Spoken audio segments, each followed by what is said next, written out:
Hello and welcome to the Masterclass for ISO 50001. My name is Nabil Ahmed and I work as a customer success manager with Cool Planet. Thank you so much for joining us, Nabil. My name is Abhinav Agastya, and I too am a customer success manager here at Cool Planet. So let's begin with the ISO 50001, what it is about, who is it for, and how do we go about implementing it. So ISO 50001, I think to break it down in the simplest sentences, the ISO 50001 2018 standard basically enables the organization to establish an energy management system. That's perfectly right. As you can see, Nabil, ISO 50001 is a tool that has been used by companies across the world, irrespective of their size, their geography, in order to have a structured approach towards reducing their carbon emissions and reducing their energy usages. Exactly. And given the fact that the efficient use of energy is a high profile issue, I would say, and Yeah. it's not very straightforward and simple. So this standard basically gives a very robust and strategic approach to systematically, take care of your energy consumption. Not only that, but while you're taking care of your energy consumption, you're also reducing costs. And if you have a net zero or decarbonization goal, it definitely feeds into that as well. Perfect. That's exactly what we are going to discuss today, Nabil. We would like to portray what our agenda is for today, and it would be starting with the implementation of the ISO 50001 framework. We'll delve a bit into how data is used to drive the energy optimization and how it fits into the ISO 50001 framework as well. Finally, we'll discuss practices that can be used within the ISO 50001 to enforce continuous improvement. And Nabil will we can also discuss a case study Yes, with absolutely. one of our clients. Yeah, And after a case study, I think we'll just have a look at a few will questions at the very end yeah for from the the audience. Yes. audience. Yeah. So this is the framework that we were talking about. So this in this framework we have very many points, but the most crucial ones are the energy review, energy performance indicators, energy baseline.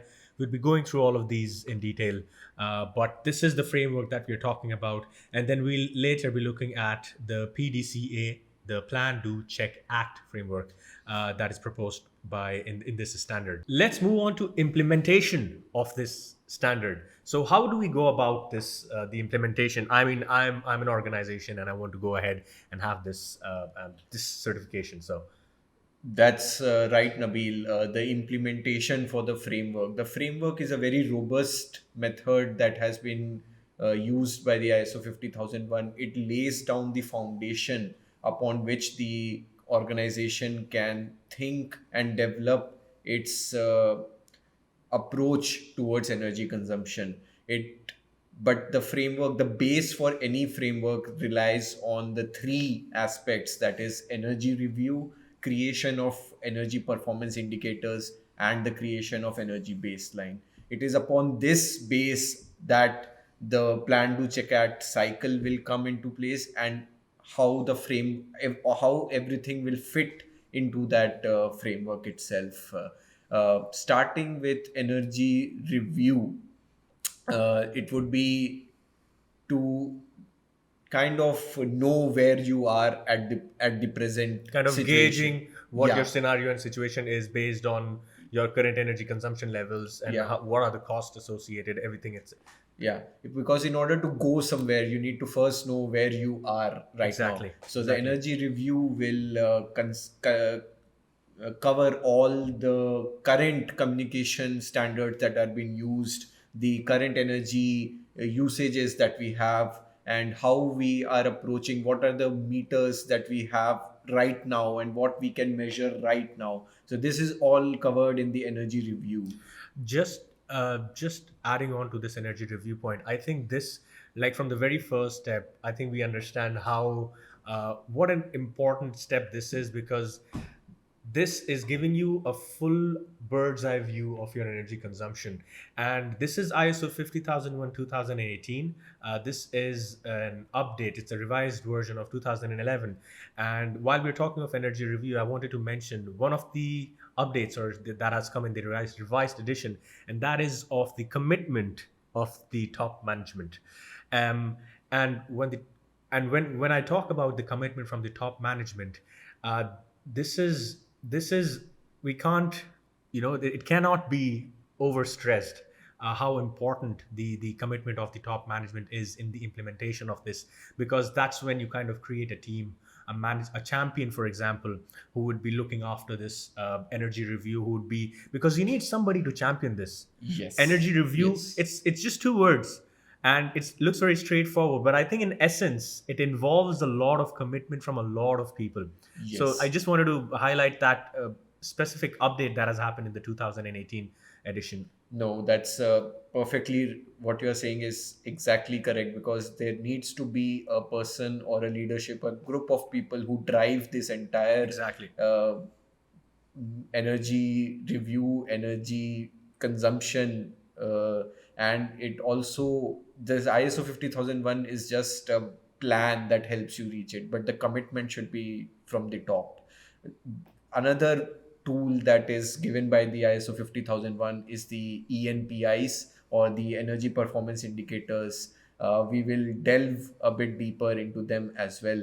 And finally, the energy baseline, which is nothing but a sum of all the energy usages that we are doing at this moment. Basically, So, like a reference point where you are at the moment. yes, the energy baseline can be in terms of a model, or it can be an absolute number. And the baseline is where the efficiencies and the reduction in energy will begin from.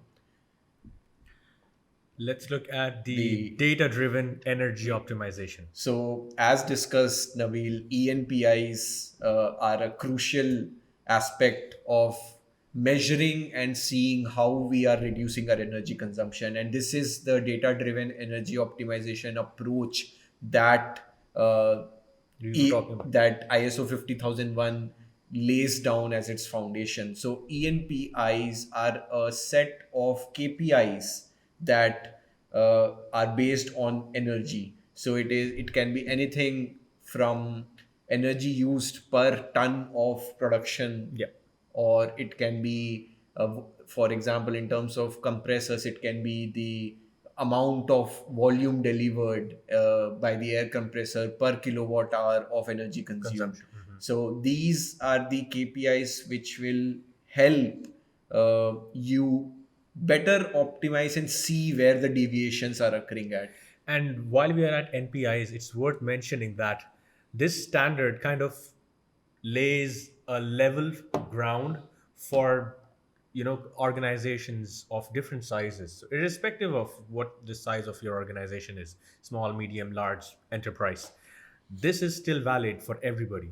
And that KPI, irrespective of what your numbers are, very high or low, it gives, because it's a fraction, it kind of gives you a standardized number to compare yourself against. So it kind of lays the playing field for everybody. Yes, that's a very good point, Nabil, that you brought up, because no matter what your size of the organization is, what the geography or what the type of produce you are making, this will help you distill everything down and look at a unitized way, and this will help you see the factors as well, like how much energy are you using for producing a liter of, say, product, and is it, can that be improved upon? So it's not only the absolute value, it is the per unit value As that is well, important the as well. energy intensity, I think we can put it that way as well. Yes, exactly. And as a part of the ISO 50001, energy ENPIs need to be tracked, measured in a particular fixed intervals, and there should be a meeting by the people who are driving this energy optimization and energy reduction, and implementing the ISO 51001 one. So these people should sit down and look at the ENPIs at regular intervals and make sure that if there is any deviation from it, how they can address it, what is the root cause. So Nabil, yeah, here you can probably expand upon the SEUs Yeah, and these yeah. significant energy use, exactly. Hmm. So, just before I go on to the SEUs, when we talk about the review of NPIs, and I think this is where it's very important to mention that the preparation for or the implementation of the ISO 50001 standard is not just like a 1 month thing or a 2 month thing that you just look a week before the audit, you know. Yes. And while we were speaking of creating a team, an energy team or a champion, so to Hmm. speak, to drive this idea, what that helps in bringing home is you are continuously monitoring your performance. So you don't have to wait for the, let's say, end of 2 quarters Hmm. or end of 3 quarters for Hmm. you to have a look at, okay, how are we doing energy wise? Yeah. Because I think when we get our customers for preparation for the audit, the one thing that stands out from the company that is very well prepared Yeah. for the audit and the one that is, it's not, well, let's just say that one is good, better than the other, Yeah. prepared. Yeah. And the key difference between them is the one that is better is they have their energy review at a very periodic, Yes. Yes. at regular interval of time, and it doesn't have to be every 2 weeks, Yeah. or weekly. It Yeah. can be Monthly. monthly. Yeah. And as long as we have a record of whatever we have discussed in that meeting, Yeah. I think we are able to look back what went wrong, what to improve. Yes. And while we'll touch upon this as well in the later section, but Yeah. going to the significant energy users, this is one of the most frequently asked questions. How do I decide what am I monitoring, Yeah. basically? But yeah, before coming to that, I think I totally agree with you. It is the mindset within the organization that plays a crucial role in clearing that audit or not. And you can see that when the person is presenting or showing in front of the auditor, you can see that confidence in him because Yeah. the organization has conducted these regular intervals. Yeah. They know their ENPIs, their plant inside out, and they know what they have, the corrective actions they have taken in order to prevent the deviation that has been happening. So yeah, it is the mindset and the continuous The, monitoring of the ENPIs that is crucial for clearing the audit and getting the ISO 50001 certification. so for these significant energy users, Yeah. the SEUs, well, like I said, it is one of the most frequently asked questions. What am I monitoring? What are we basically monitoring? How do we decide what do we have to monitor? And I think this is where the concept of significant energy user comes in, where like there's no exact science, I would say, but then depending on the field that you're in and the availability of how what is the granularity that you can go down to your assets, you may not have all the required meters and you don't really need them all.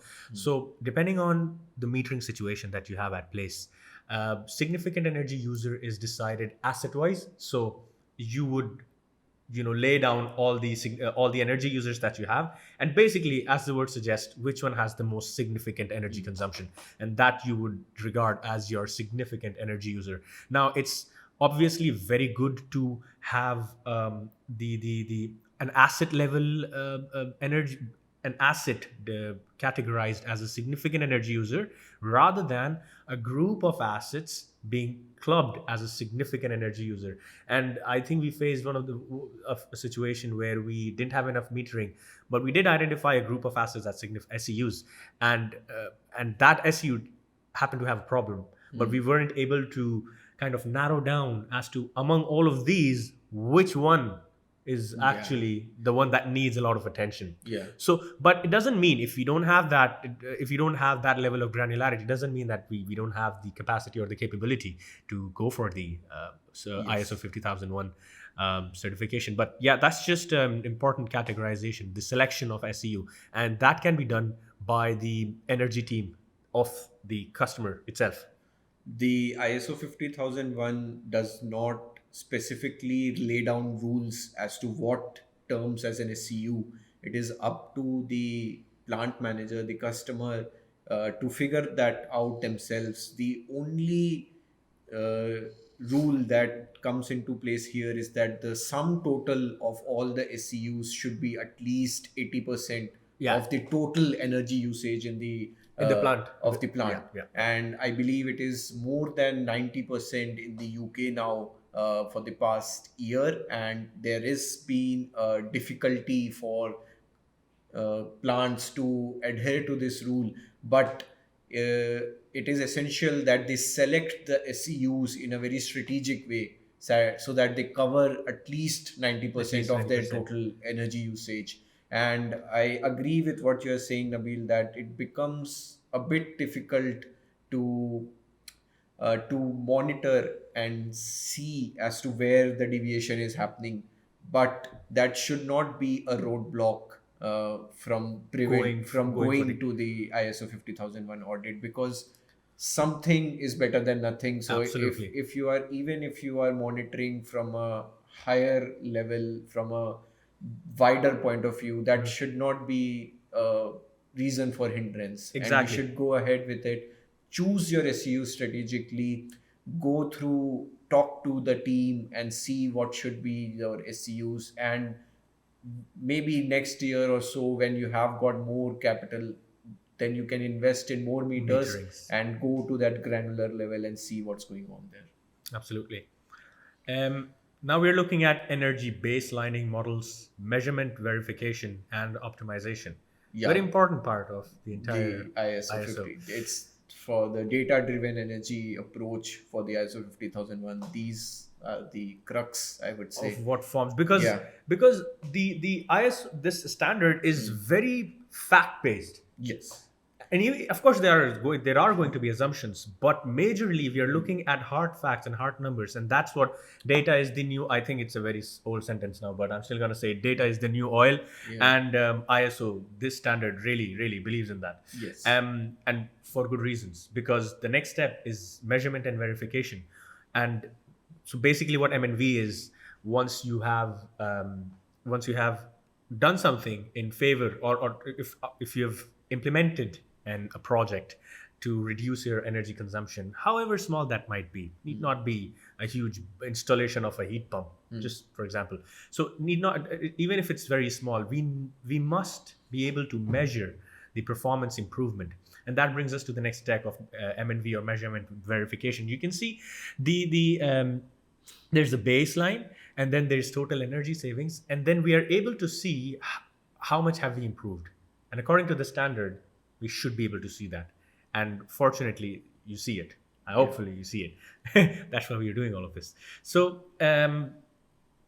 energy baselining using models, I think you would be able to I do know Yeah. a bit about models, but I think Of you course, yeah. I think the entire data-driven energy optimization begins with creating the energy baselining using the models. So this is the part where we try to find out the dependencies upon which the energy usage is happening at, So we are and talking about a model yeah, we are where create we identify what are the variables labels. that impact the energy consumption. Yes, yes. Okay. And we create a standard baseline, uh, after which, after any improvisation that we have done, say you have installed a heat pump and you want to see how much reduction in energy has happened. So you have to be realistic about how much the energy has reduced. So you continue with the previous energy baseline, and then you subtract the new consumption that is taking place. And this gives you the amount of savings that you have made in terms of energy. Just on that, just to continue that point, Hmm. w- what would be, for example, I'm a customer and I want to go for the implementation of ISO 50001 standard. What should I be looking for in a tool which will help me do all of this? It's not simple. I mean, it can be done in an Excel, but I think if there are any tools available, what should I be looking at? Yes, I think an ideal tool for this would be something that gives you real time saving, instead of waiting for, say, the end of the month and looking at the bills and then Oh calculating yes, the how manual. much. Yeah. and something that will give you the real time energy baselining as well. So suppose say your current energy usage is dependent on the external temperatures, the production that you are doing, and Yes, your production is say exactly. seasonal. Hmm. So you Hmm. don't want to be waiting for the whole year next year for the same season to happen, and then To have a comparison yes, between how we yeah. are doing. Ah, yeah. So the model helps you try to figure out how much your production will be, say how much your energy usage will be, sorry, to based on the production that you are doing right now. And then you don't have to wait for your bills to come in and find out how much saving you have made. You can just plug in the heat pump, start using it, and from day one you can see how much money, how much energy, and how much carbon you are You're, saving in real time. So that would be an ideal tool. tool for And I you. think, in that tool should also have the capability to do not very heavily complex calculations, but still some level of calculation should that tool should be able to do that level of calculation, Yes, isn't it? yes, That that's helps us exactly. create any Hmm. virtual meters, allocations, Hmm. etc. Hmm. So I think that would be an ideal tool with some level of statistical mathematic capabilities. Yes. Then I would probably agree that even with all this data that we have got, the crux for the entire ISO 50001 in the center lies with the leadership. And Absolutely. could you, Nabil, go through the entire Yeah, yeah. cycle The cycle, for exactly. the plan to check at, which is at the core of ISO Of the 50000? exactly. Yeah. So we mentioned before the about leadership, how important it is, and it's evident from the edition, from the revised edition 2018, which lays it down that has to be a commitment from the leadership team, and that is because they're responsible for creating the culture that takes care of this energy management system. You can have all the nice things, in place, all the amazing tools, fancy looking tools, but if there's nobody to champion it, it's really money wasted, Yeah. money gone into the drain. So the coming back to the PDCA, the Plan, Do, Check, Act framework. This framework is basically planning. First stage is plan. So at the planning phase, we basically decide what our energy targets are, what is our Yes. objective, Yes. as clearly as possible. Yeah. So this is a planning session. This is a planning Realistic phase. target. Realistic targets. Yeah. What's our energy consumption? What are your targets? What's your objective? What's the energy policy looking like? And then we go to the the doing part. That's where you implement your plan basically, and then the check is where I think we would be The requiring the measurement. tools, the measurement, the monitoring Yeah. of how have you performed, comparison of how did we do, and then the act part is where we see where have we missed, what were the targets that were missed, Learnings. where did we miss, and Yeah. if there are any non-conformities that needs to be taken care of, if there are any improvements or changes to the plan, maybe you need to target higher, maybe you need to target lower. So that's where you kind of make the adjustment, and then Yeah. you feed into the plan again, and then the cycle, continuous improvement Continuous is is the achieved. yeah, yeah. Yeah. That's beautifully put, Nabil, and I agree with what you're saying. The cycle should be continuous and you should be on your toes at all times. And this is what ISO 50001 is all about. It is creating the culture within the company. Uh, so you don't need to spend a lot of money to Exactly, become ISO exactly. 50001 compliant.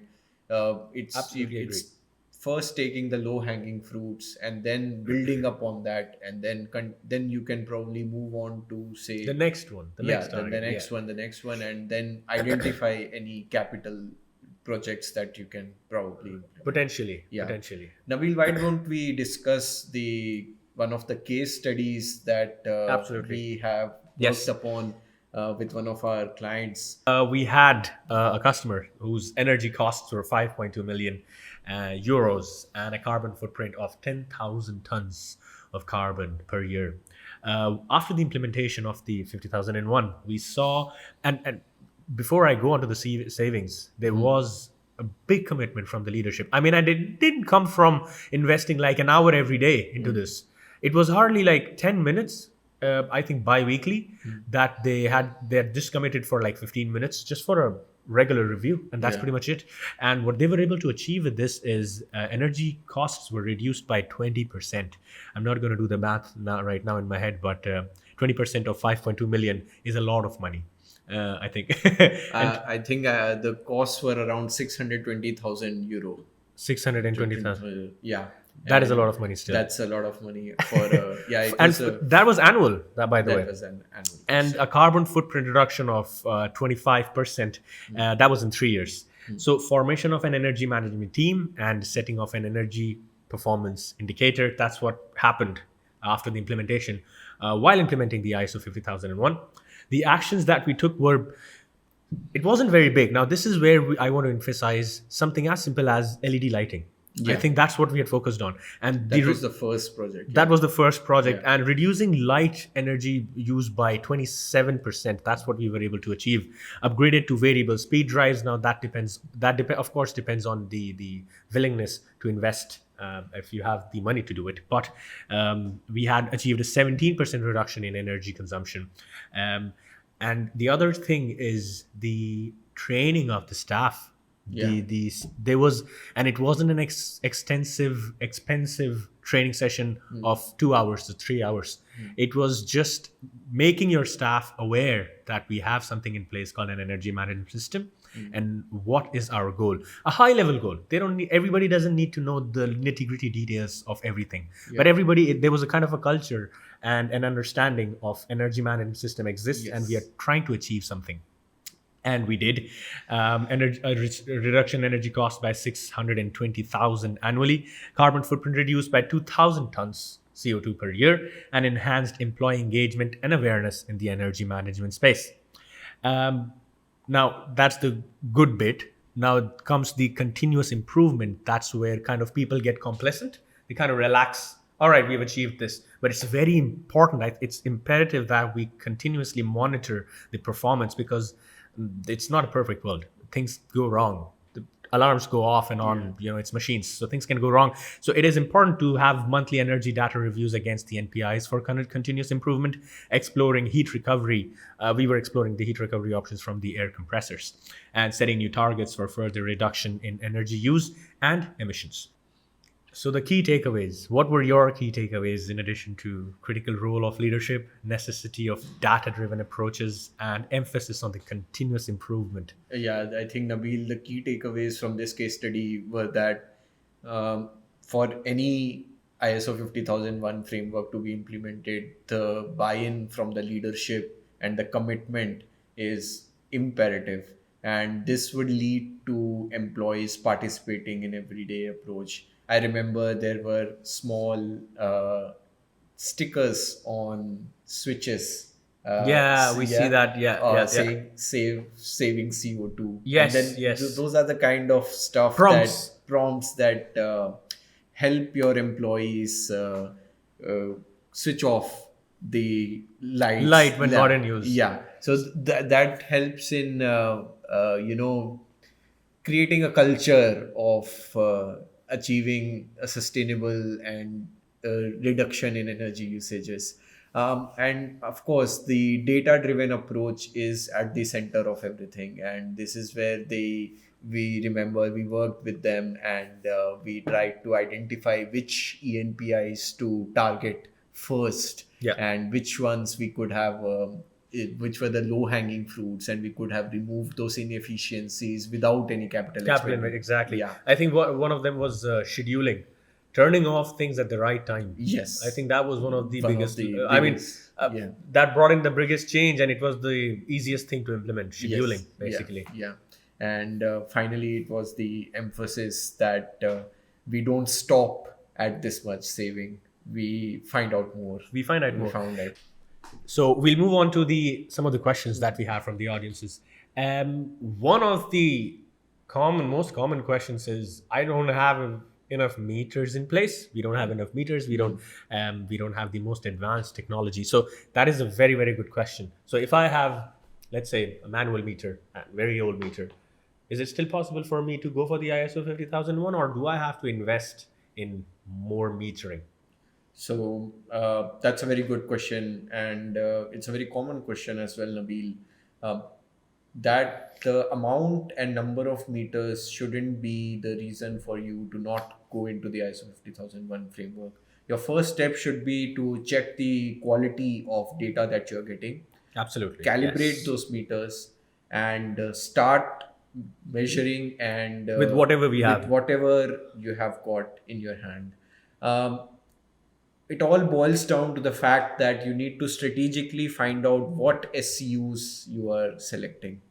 At least for those SEUs. Maybe in the future we can have more advanced metering. But I think I've seen people recording, energy consumption on a paper, and then they were able to justify it, and it was truthful, of course, and they had the certification. So I think this question Not, yeah, I think, yeah, not the most ideal way, I would say, to yes, go but about it. But yeah, if you have got the data to back up your continuous implementation, continuous improvement, then there is no way that the no reason for you to not go ahead with not it. to go and get this certification.